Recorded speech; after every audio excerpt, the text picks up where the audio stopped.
lire Le Club des 5 joue et gagne de Guy Blyton, c'est le tome 13. C'est Claude, elle a une île à elle. Et son père, il est scientifique et il fait des recherches très spéciales. Donc il va sur cette île pour faire des recherches pour pas que les gens lui volent. Et il s'est fait capturer quand même.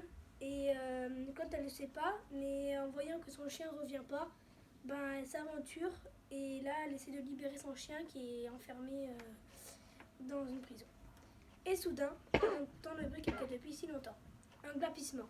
C'est Dag, pense Claude. Je viens, Dag. J'arrive. Le chien cesse de gémir. Silence. Puis, waf, waf, waf. L'animal aboie joyeusement. La jeune fille manque de tomber en essayant de courir dans le tunnel étroit.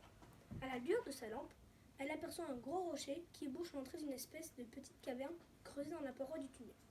Et derrière le rocher, Dagobert jappe et gratte le sol avec frénésie. Sa maîtresse pousse la pierre de toutes ses forces.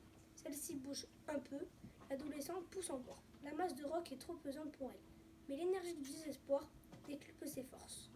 Le rocher roule subitement de côté, et la petite aventurière a juste le temps d'écarter son pied avant qu'il soit écrasé. Dago se faufile dans l'espace ainsi dégagé, et se jette sur Claude qui tombe par terre, les bras serrés autour de son protégé.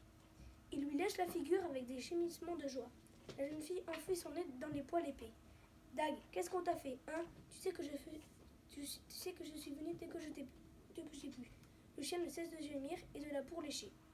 Écoute, on a beaucoup à faire. Papa nous a confié une mission. Il faut qu'on s'échappe d'ici et qu'on demande de l'aide. Waf, fait Dagobert. Claude se relève et éclaire l'intérieur de la prison où Dag a été enfermé. Elle découvre un bol plein d'eau et des croquettes. Les malfrats ne l'ont donc pas trop maltraité. Dépêchez-nous maintenant. On va se cacher en attendant que les hommes reviennent de la tourelle. Puis on sortira par la petite salle voûtée. Le chien se met soudain à gronder et son poil se hérisse. Sa maîtresse se fige et tend l'oreille. Une voix sévère retentit dans le tunnel. Hé, je ne sais pas qui vous êtes ni d'où vous venez, mais si jamais vous délivrez ce chien, je vous garantis qu'il sera abattu. Voici la preuve que je suis armé. Une déflagration assourdissante se répercute soudain sous la voûte. L'homme vient de tirer un coup de revolver. La balle ricoche contre la paroi. Claude et Dagobert sursautent. Ce dernier s'apprête à s'élancer aussitôt dans le tunnel. Mais sa maîtresse le retient par le collier. Elle a très peur et essaie de deviner ce qu'il veut me faire. Les échos du coup de feu n'en finissent pas de résonner. C'est terrifiant. Dago a cessé de gronder.